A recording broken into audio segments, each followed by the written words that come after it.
Hey, I'm Eric Waber, Head of Operations for Dickman Farms, also newly formed Ceres Ag Solutions. We are a equipment dealer of a specialized pickup header manufactured out of Australia, specifically made for windrowed crops.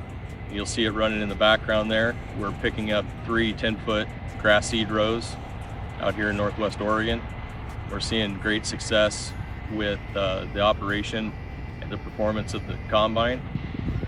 Historically, we picked up one 16-foot swath, and now we're picking up twice as much material, and we're running still about 70% speed-wise as we were in the past. How many times you been leaning on me? Many times. How many times you been sleeping on me? Many times. How many times you been speaking on me? Too many times. How many times I believe you sorrow? Many times. How many times you been leaning on me? Many times. How many times you been sleeping on me?